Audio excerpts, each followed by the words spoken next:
नमस्ते दोस्तों, सिनेवर्सिडेट्स में स्वागत है।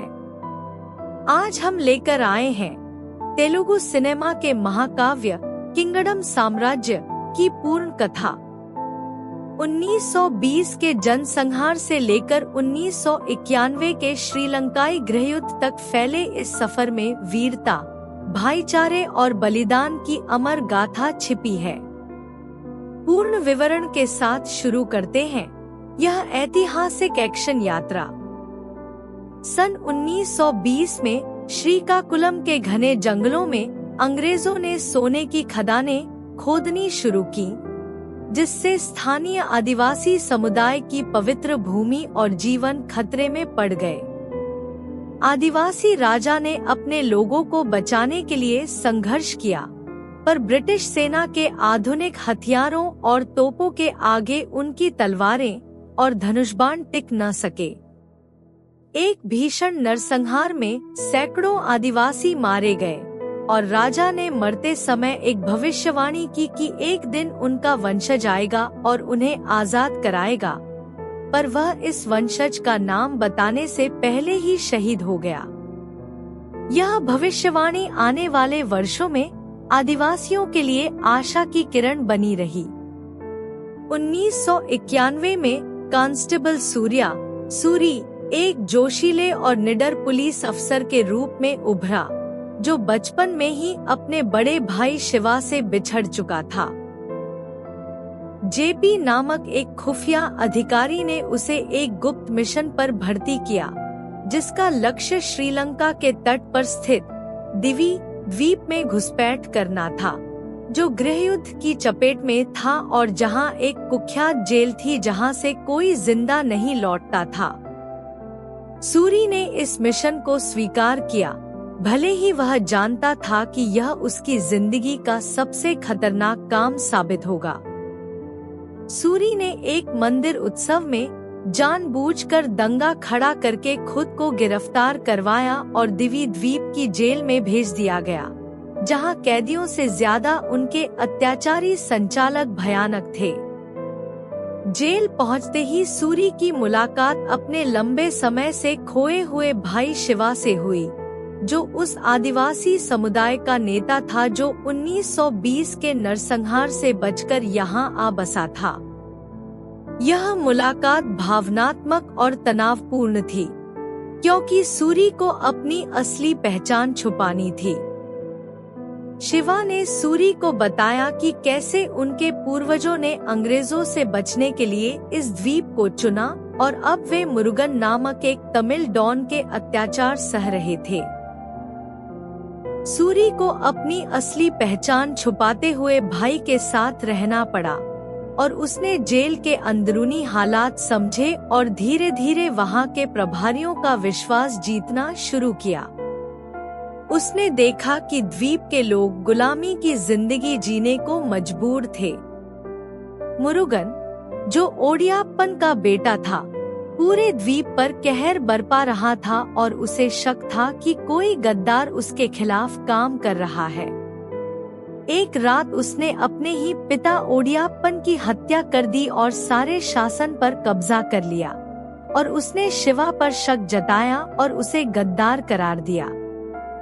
यह घटना द्वीप के लोगों के लिए एक नए संकट की शुरुआत थी। सूरी ने श्रीलंकाई सेना से सोने का एक बड़ा भंडार छीनने की योजना बनाई और इस ऑपरेशन में उसने अपनी जान पर खेलकर कामयाबी हासिल की।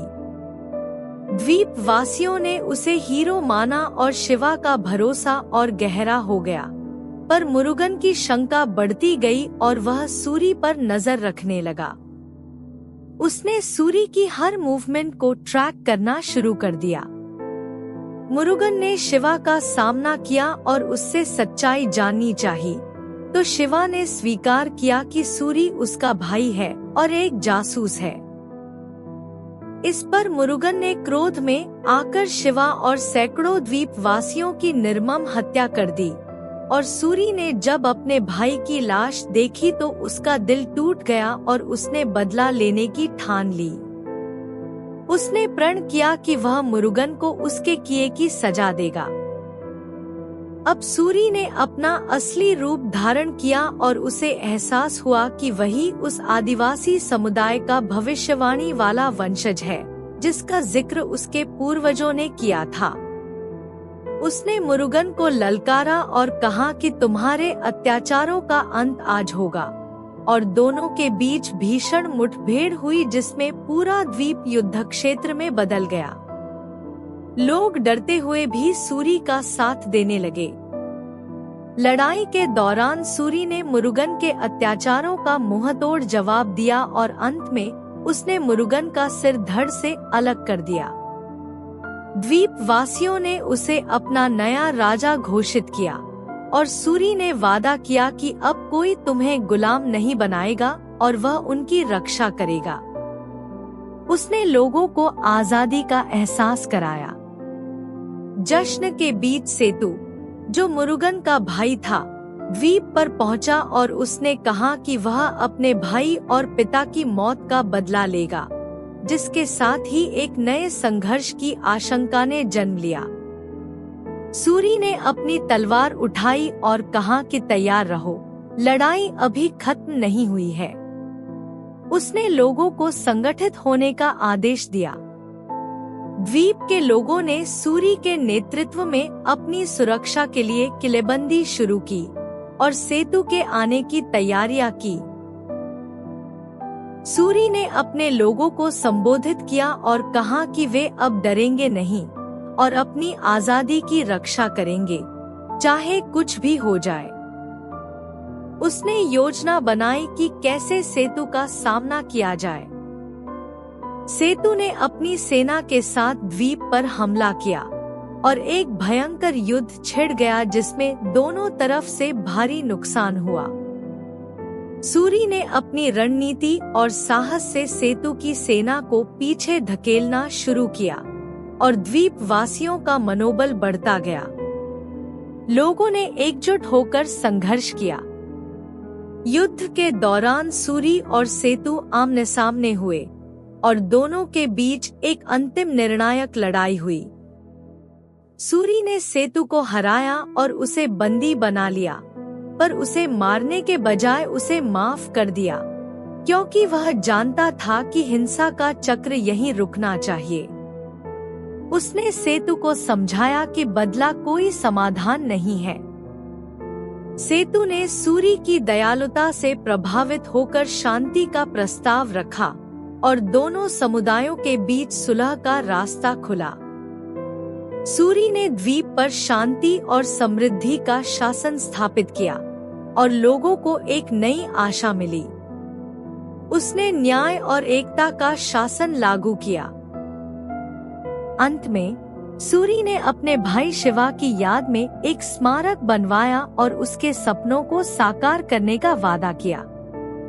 द्वीप वासियों ने उसे सच्चे दिल से अपना राजा स्वीकार किया और किंगडम की कहानी एक नए युग में प्रवेश कर गई। सूरी ने अपने लोगों के लिए एक नई शुरुआत की। किंगडम की कहानी हमें सिखाती है कि न्याय और स्वतंत्रता की लड़ाई हर युग में जारी रहती है और सच्चा नेता वही होता है जो अपने लोगों की भलाई के लिए संघर्ष करता है। अगर यह कहानी आपको प्रेरित कर सकी तो सिनेवर्सिडिट्स को सब्सक्राइब करें, बेल आइकन दबाएं।